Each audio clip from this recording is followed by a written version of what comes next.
holding that vision of what you know you're here to do. And I call it spark. It's a spark compass. It's what's your story, not the story that other people gave you, but what's a story you want to create now? What's your purpose now? What is the activation? How are you going to get that going? What's your resilience? How do you hold on to that strength that even when it's really going all wrong, how do you keep going? And then the K or the K words are like, do it with kindness to yourself and to others, with creativity, with courage, with compassion, all of those things.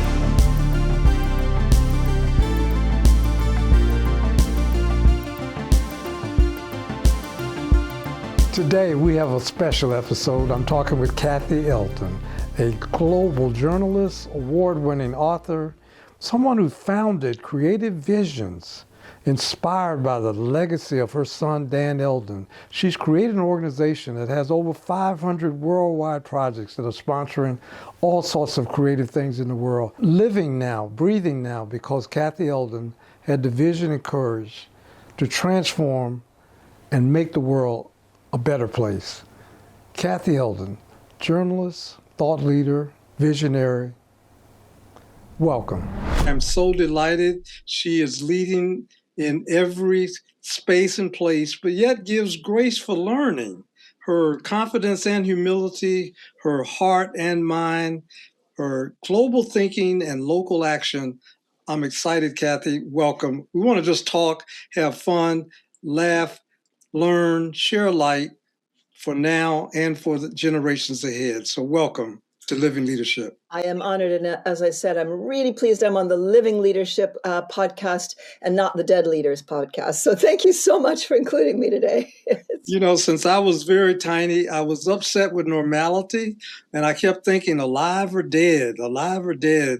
And, you know, we had traffic lights, green or red. And I said, alive or dead. Some leadership models and paradigms and practices, they're dead, but they just haven't had the decency to fall over, you know, and just give in to something greater and better. And this is what we're talking about today. Thank you for your heart, mind, protecting time from your busy schedule to just step back and think aloud with me about what you're seeing and learning and living in the world. And I know you travel and have lived around the world. So bring all of that perspective in and tell us now where you're speaking from. I'm not sure if it's LA or another zip code. It could be Brazil, Istanbul, who knows? But we know you and I and others are interested in global thinking and that intersect between global thinking and local action that is going to advance life, not just be performative and cosmetic. So talk to us. Where are you coming from? Tell us about the landscape and context and what you're observing now that's impressing you either positively or negatively. And that'll be a opening for us talking about you and what you're up to. And from there, we'll improv. Improv, I love it. I am the most privileged, lucky person on the planet, I feel right now. I'm speaking to you from a home on a street in Malibu that survived the fires. And you probably know that last year, almost exactly a year ago, Yes. January 7th, our city, Altadena, Palisades, Malibu, suffered unbelievable tragedy of the loss of thousands of homes. I think in Altadena, maybe it's 9,000. Palisades, I think it's 7,800 homes are gone. And on my street alone, there are 321 houses are gone from my house on, Wow. out of, let's say, 350. So I'm sitting here with Christmas decorations, with books, with a sense of pure gratitude for having stuff. I was in evacuation mode for 6 or 7 months, and I didn't miss any of my stuff. But being surrounded by them, I'm full of gratitude. We are dedicated, committed to using what we have left, which is our Center for Creative Activism and our house, as a sort of Renaissance center for rebuilding, re-envisioning what can the future look like, bringing together leaders across the board, and also really trying to fuel the soul of these cities. Because it's one thing to rebuild buildings, that's great and nice, but what about the soul? Right. Building the architecture, infrastructure without the living circulation of the inputs and outputs that human beings can exchange, it means nothing. It's just dry bones, just a dry shell. Why bother? Yeah. Why Look at bother? the courage and daring as we go along. Let's just lift up nuggets about what we're learning. And I hear people say, create safe space so we can do something. And I hear you saying, wait a minute, a year ago, we didn't have all these alpha fires. There's no way for us to have static 100% safety. You're daring to reimagine a better world inside of a world that's sometimes very dicey and divisive and dysfunctional. And Yeah, I think disrupt is a word that I think you already have used in a pre-conversation. I am an advocate for something that we call creative activism. And activism is now kind of your people's eyes roll. You're not really meant to talk about activism, but we talk about the fact that everybody has a creative spark within. or Every single person on this planet was born with a creative spark. yes, But it's how do we activate souls? We focus on people using arts and media for social impact, but storytelling really. But let's just imagine whatever you are in the world, you can activate that part of you that says, okay, I'm doing this over here, but I want to do more. And it's in the doing more for others that we are going to be able to truly transform the future for all of our children and all of our grandchildren, much less for ourselves. yeah. And you've held that in your spirit, and you're now looking for adding to that in other Scale. spirits. Yes, yes, multiplying it, We need to scale all this. scale it. Right now, the forces of darkness, there's a lot of darkness around us. There are a lot of things that we feel terribly out of our control, and they're weighting us down, they're weighing us down. And ultimately, we have to hold a vision of what we want to create. That's the only way we're going to get there. Hold that vision and hold hands to get to that vision. We cannot lose hope and we cannot become apathetic. That's Jane Goodall's major statement, is we cannot give in to apathy.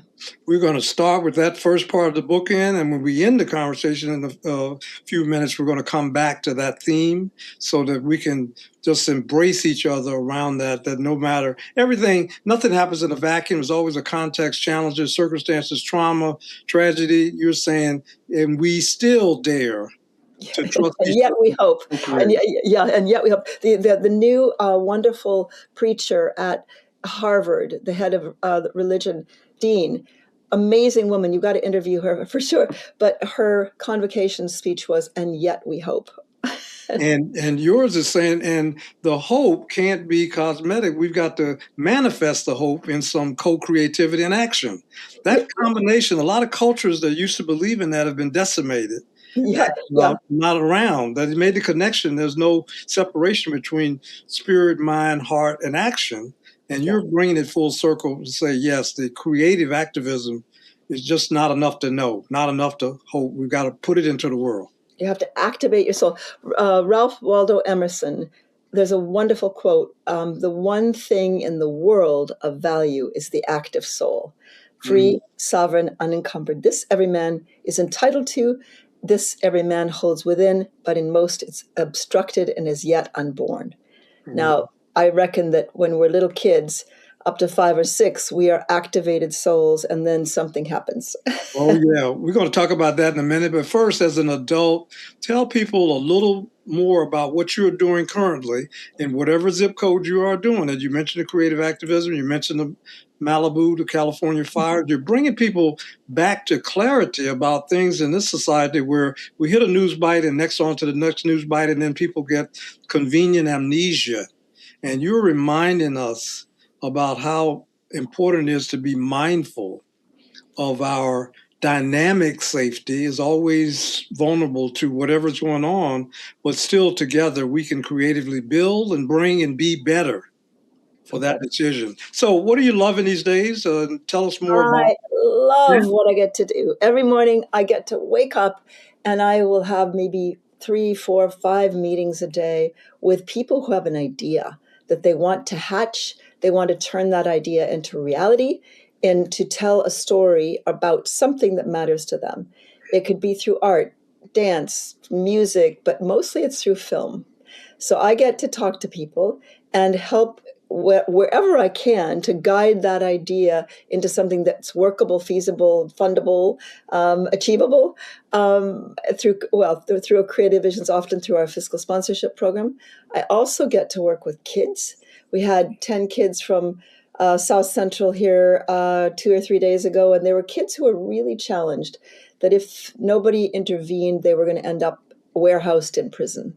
Yeah. I get to work with kids all over the world who are part of our Students Rebuild program, which is creative expression around issues.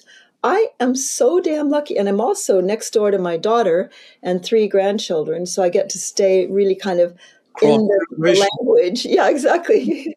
Yeah, that's some of the living leadership. It can't be alive if we don't have 2 or 3 or 4 generations that's willing to invest in it and nurture it. So your proximity and leads to relationship, which is probably why they set up total segregation to just keep us from having any proximity. These kids, you know? I tell you, they're so much more conservative.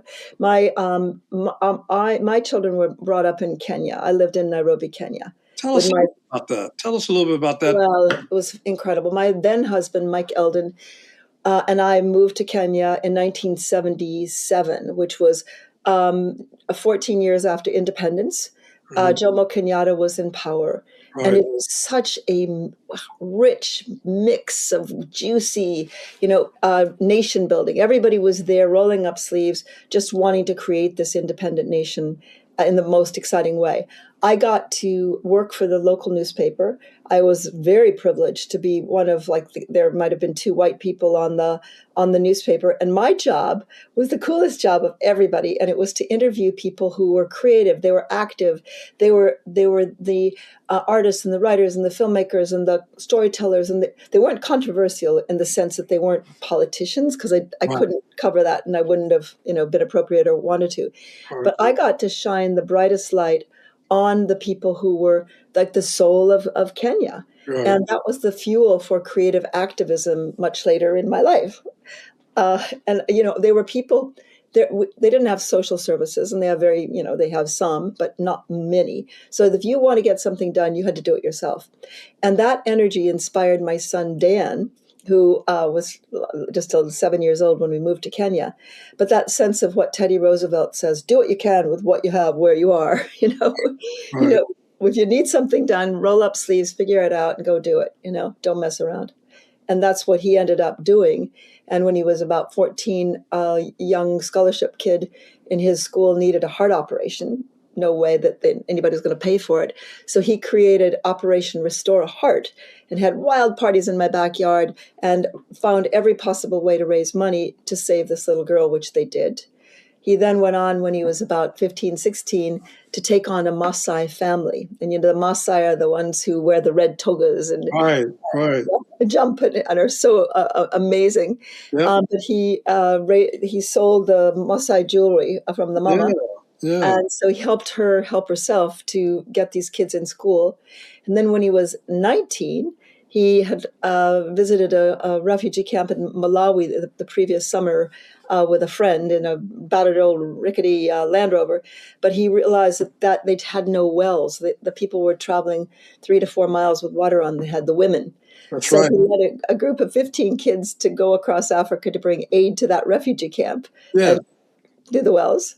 And then he was 21, he heard that there was potential for a famine in Somalia. So together with a young Reuters journalist, he went in and took the photographs that inspired the world to start Operation Restore Hope. So I'm really proud of him, but it's that, again, Africa, yes. Do it, damn it, yes. Just do it. Yes, in your spirit, I can see that apple doesn't fall far from the tree. Oh, thank you. Yeah. His apple went way, way out there. It sounds like just like the Maasai jump as they dance. It sounds like he just doesn't believe in no boxes for him. Defying gravity. I love that phrase from the song, Defying Gravity. Yeah. Was that's your first chance to live abroad, and now you're...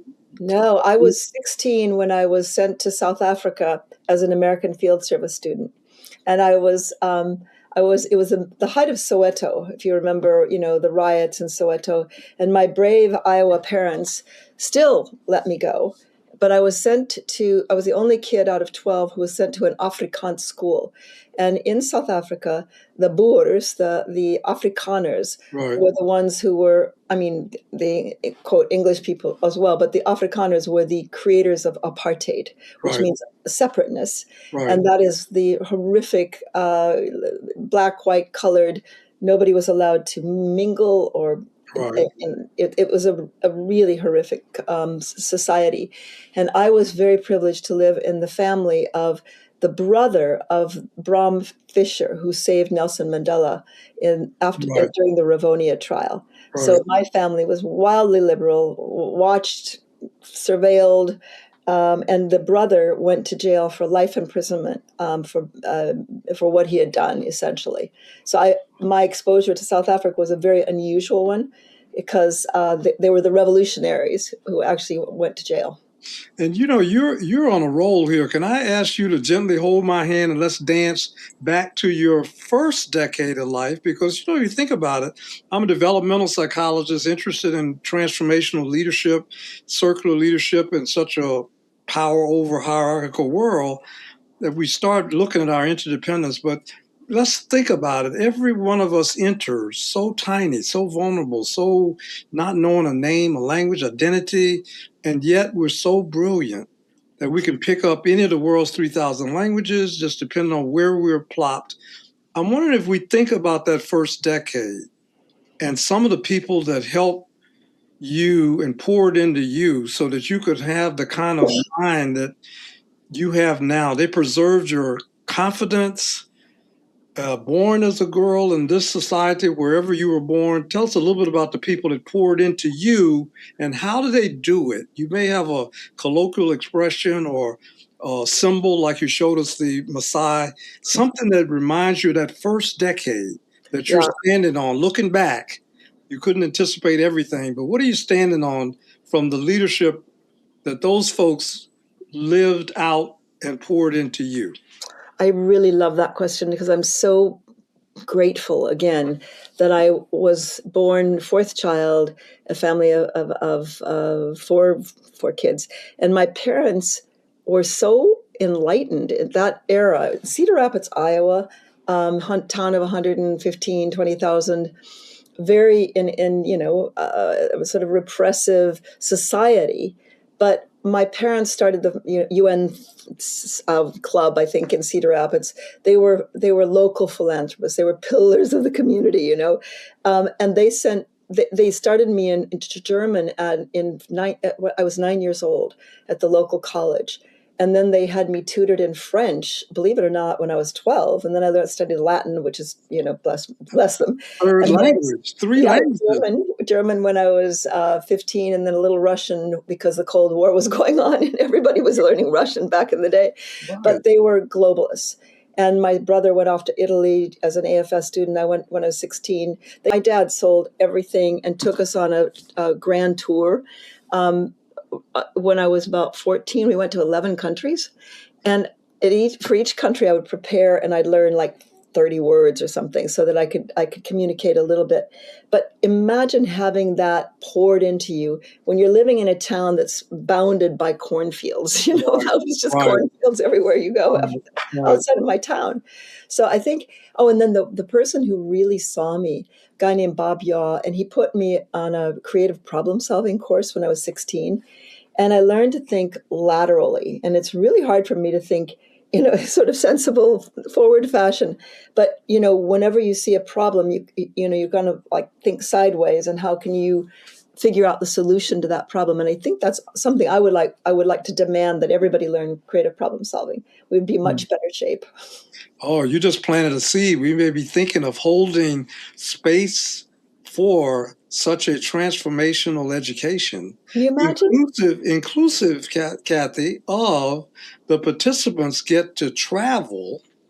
Yeah. Because you sometimes try to travel by reading a book, but you're literally traveling as in the first decade and early second decade, and no wonder you think globally.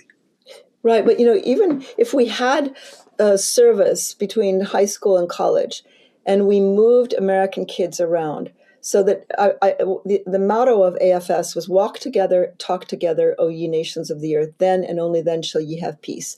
But Mm, just imagine if we take kids to South Carolina who grew up in Boston, or we, move the Florida kids to Cleveland, or, right, just imagine, because we're so polarized, we're so far apart. But right. when we get together, when we roll up sleeves and, like, build a house together or whatever, it doesn't matter. Just That's right. solve Yep, problems together. yep. We You know say, that. yeah, we We, know that. yep, yep. And so again, I go back to it isn't random. It's orchestrated segregation, orchestrated ignorance, orchestrated disinformation. Because Exactly. if we get together and even made a dinner, my side of the dinner might taste like dirt, but we get to know each other a lot better, and we You get could better at the take in, cooking. you could order in that part. I'll cook. Yeah, nowadays we just call it a cell and just order in part of it. Yeah, no, but you're right. And then it's always like, well, I was just talking to somebody last night whose son was gay, and she was one of the very first LGBT crusaders. And she'd say, well, your son's very nice. But, because of course they knew the son, and it's just like, oh yeah, I know, my black, whatever it is really nice. But those others, it's just Yep, the same yep. with whatever. It's just like, oh, people, for goodness sakes, we're all in this Let, together. Damn it. let's take on a little bit of this conceptual incarceration and definitional dominance. When you were growing up, did you get a lot of? We're so brilliant as children. A lot of stuff is caught. It's not explicitly taught. But did you get some sort of picture in that first decade of the sky's the limit and you're not capped by being a female? You can do whatever you want to do in the world, or was there some kind of help with thinking about the possibilities of life success, as opposed to back in my year, a lot of people were programmed to think, get a job, get a stable job, get a government job, don't dare to think. So Don't what dare. about you in terms of Yeah, the notion of life success and you right. being a leader? Was I that remember gap? my dad said, Kathy, one day you could be the president's wife, and I just laugh now. Hillary Clinton went to college with me, and she did it nearly. You could be a nurse, a social worker, or a teacher when I was Exactly. little. That was it. And my mother was trained back in the 30s to be a journalist, but because those jobs were always men, she never got to be a journalist. Right. So I think I was kind of, I just don't know what I was thinking. I probably thought I'd be a teacher, and I did do an education degree at Wellesley, so that it was a fifth course, so that if my husband died, then I would have something to fall back on. So Mm, there was almost an expectation that you got married, you had your baby, and then that was kind of like it. And yeah. indeed, I did get married at 23, and I did have the baby at 24. So I was Yeah. kind of like, Yeah. but I was so frustrated, and I was so desperate to, change the world. It was beaten in me in the best possible way. Yeah. So, but I never had a vision early on of what that could look like. I just knew, driven to do something good. How did Wellesley help? Would it help I don't know. My era, it was a really tricky time. It was the Vietnam War. yeah. We were all pretty frustrated and distracted, I would say. And I wanted to get out of America. Martin Luther King, Kennedy, both Right. Kennedys, Malcolm X, everybody had been murdered. You know, my high school prom date was dead, in the Vietnam War. I couldn't wait to get out of America. And I married an Englishman and moved to London. So, Oh, and so I think Wellesley was, I don't know, it was a weird time, and I appreciate it, but it wasn't like a mobilizing force for me particularly. okay. I Okay. have to be Good. Good. honest. Good. Yeah, I was trying to get to Harvard or get off campus. And back then they had that segregated. You had to be Radcliffe. Absolutely, it Yeah, wasn't easy. right, right. Yeah, yeah. I got the opportunity to go because of the murders, the civil rights movement. Recruitment teams came throughout the Confederate South because I was doing a version of USA racial white supremacist apartheid in Columbia, South You were. Carolina. Yeah. And so I became that astronaut to go take a scholarship to go to Harvard and show up at 17, shoebox full of chicken and no orientation. But some people there welcomed me. Yeah. and gave me a chance to connect and guide me. So without Yeah. them, one being the dean of Harvard College, John Usher Monroe, who called me in the office and said, "I'm the dean of the whole school. I don't advise people, but there's something going on in this country that's challenging white Yeah. supremacy, and you're a part of that future." So he gave me a sense of you're part of a bigger story. Yeah. It's not What just a gift. I you. mean, Yeah, what a gift. He said, "Shut yeah, the door. You're part of a bigger story, yeah. a global story. You were It's playing told in that. lots of local theaters, and Harvard's plans to be a part of the solution." Yeah. And That's that beautiful. made a big difference to embed the discussion of leadership that I'd had on the home front, just like you had it. Yeah, but And what's interesting is I went to Wellesley, and they I think there was a kind of very East Coast. I'm from Iowa, and so they yeah, thought I had not used a toilet. I mean, they were honestly, so whatever you were getting in from North I'm, Carolina, I'm from South Carolina. They thought the same thing. it really, and they put me with the other girls who, bless them, lovely Midwestern girls, but there was a kind of weird East Coast. The cliques were the cool kids who summered in Martha's Vineyard, and I didn't quite understand it at the time, but I see it more clearly now. I didn't understand it either, and I grew up under white supremacists, so I actually thought most white people are smart because they held all the power. Yeah, Then I found out that a lot of them are rich, but they're dumber than a bucket of hair. exactly. Right. But it was fascinating that Dr. Monroe said, now you can't get in fights because you're not rich. So if you end up creating a Yeah, brawl because somebody talked nasty to you, you're going home. They got $17 million for their birthday. who told you They're this? staying. And that was my introduction to legacy admissions. Yeah, you bet. Under the table affirmative action for people that are rich. Yep, And absolutely. I had to bite my tongue because some of them had grown up saying that black people had alligator tails and they weren't human and all of this stuff. They just happened to have a lot of money. But back to our conceptual incarceration and definition, we Mm, both are upset with normality. We both had local parents that protected our minds, yes. protected our heart, mind, spirit activism, because my parents were all about, you want to see the sermons, you want to be active in the world. We have Yeah. similar backgrounds, different, particulars, but similar. And what upsets you the most? What's your pain point with the current paradigms about leadership? Because I think they're not only dead, they're destructive. They not only dead, they smell that way, They're and they cowards. kind of By the way, yeah, outlaw so many things. What's on your mind about the current yeah. leadership? And what do we need to do different? Thank you. By the way, I wanted to go jump back for 1 second. I was brought up a Methodist at a time when the Methodists were radical. I mean, our Yeah, branch of Methodism. And I yeah, was sent to South Africa against apartheid. We got stuck in Paris, as it happens. But the Methodist Church at that time was activated, and they were really encouraging people to roll up sleeves. And our church sold land to a black doctor, and it divided the church down the middle. My father was the second person to stand up for it, and he went to his deathbed, sad that he wasn't the first person. So sorry, just to go to that, I think now leadership seems to be so the lack of courage is horrific, and I know it's fear based, but what's happening, whether it's the people in the newsroom who are not standing up for women journalists. I mean, those are journalists who are, and I understand they'll probably be ousted from the newsroom, but the major leaders, the major corporate leaders who are fueling and funding that which is dividing us and destroying us, yeah. they could easily turn this all around, if they have courage. And maybe, things are shifting. Maybe they'll have courage. I don't know. Yeah, but you can see where people are announcing the erasure of history, not reading certain books, or the Yeah. we'll take your money if you use certain words, Yes. as if Yes. you can eliminate biodiversity just by eliminating the word diversity. You can't change what is, but people are afraid of losing jobs, money, funding, all sorts of things. So fear is driving a lot of the Right. continual sabotage and divisiveness.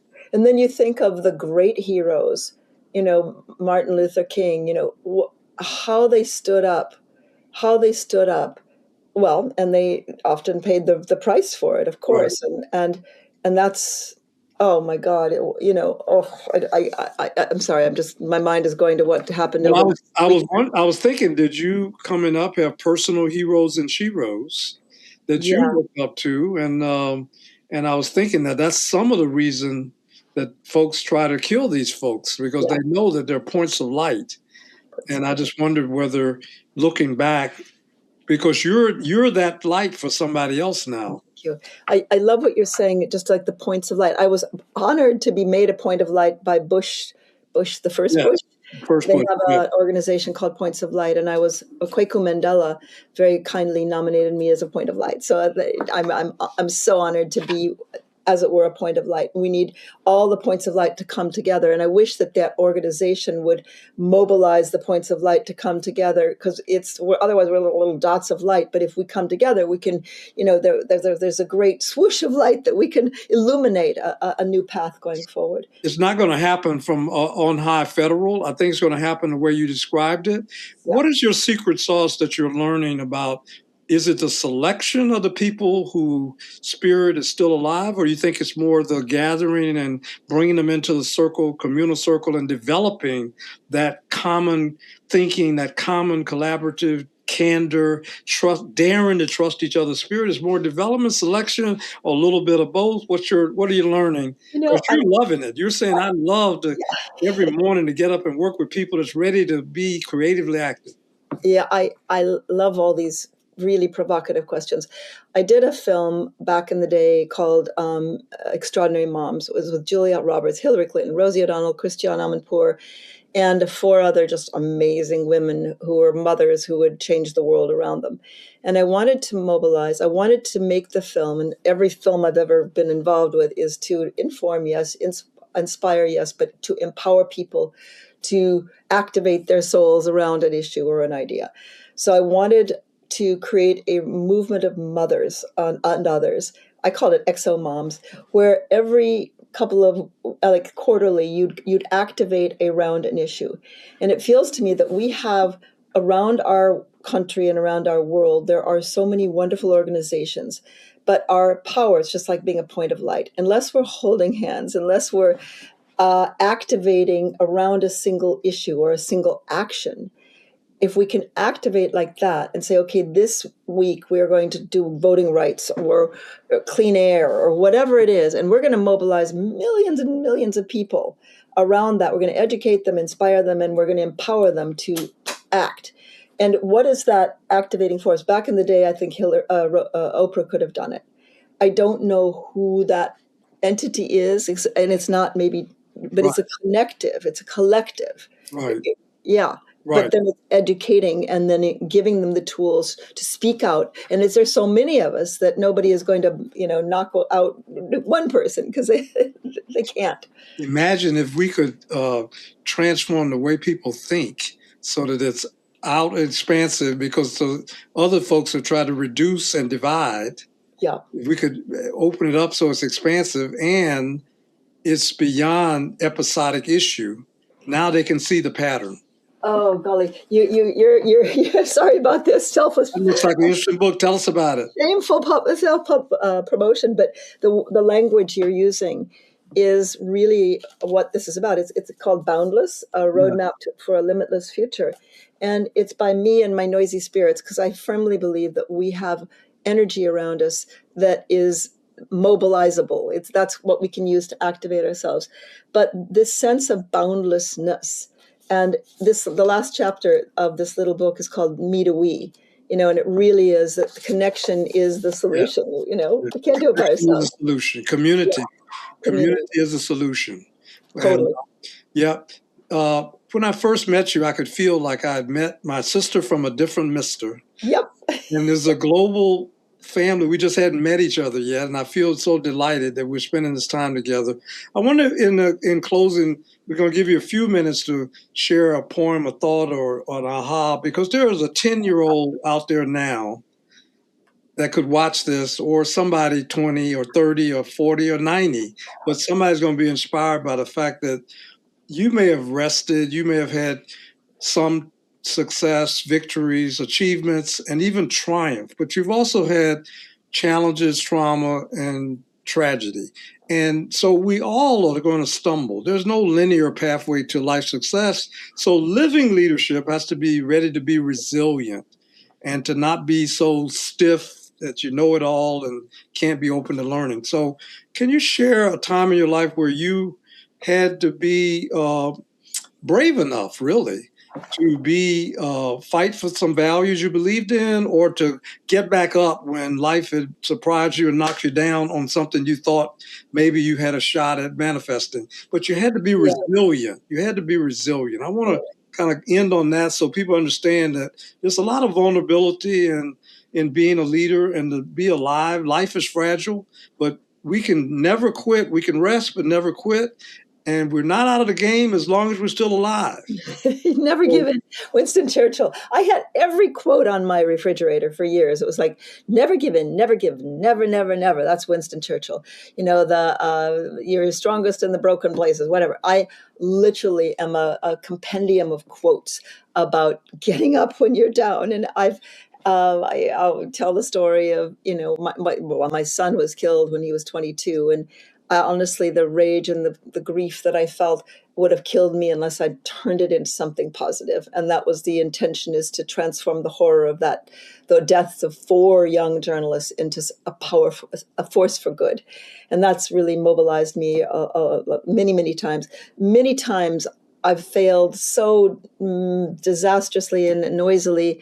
And it's like holding that vision of what you know you're here to do. And I call it spark. It's a spark compass. It's what's your story, not the story that other people gave you, but what's a story you want to create now? What's your purpose? Not the purpose when, 10 years ago or 5 years ago. What's your purpose now? What is the activation? How are you going to get that going? What's your resilience? How do you hold on to that strength that even when it's really going all wrong, how do you keep going? And then the K, or the K words, are like, do it with kindness to yourself and to others, with creativity, with courage, with compassion, all of those things. So I've devised this little compass in my soul that I'm sharing with other people, because I think it can provide an ongoing vision of how we can get to where we want to get and how we must get there, because we cannot falter. If you don't mind, I'd love to read a quick little called A New Creation. And it's 5 months into the COVID shutdown. I awakened in the middle of the night with this poem flowing through me. It was the first and most important message my noisy spirits transmitted to me. I don't write poetry. I don't even particularly like poetry. But listen to this. Imagine a nation, a new creation, united in peace and love. Imagine a nation, our creation, disruption, dispelling corruption, igniting positive change. Imagine the world as this nation, community powering unity over time and space. Imagine this unity sparking opportunity across generations and race. Imagine this nation, a new creation bringing joy and grace. Imagine this nation. Imagine it now. Our creation, our nation. So what's your part and how? Thank you. Thank you, Kathy Eldon. Thank you. We are so grateful that we've held space today and dared to share our spirits. Thank you so much. Look forward to working with you on this planet being, as the folks used to say down south in the cotton fields, much more better. Much more better. Let's stay living, okay? These living leaders. All right. Okay. And you, Thank you. peace and blessings. Thank you. Living leadership.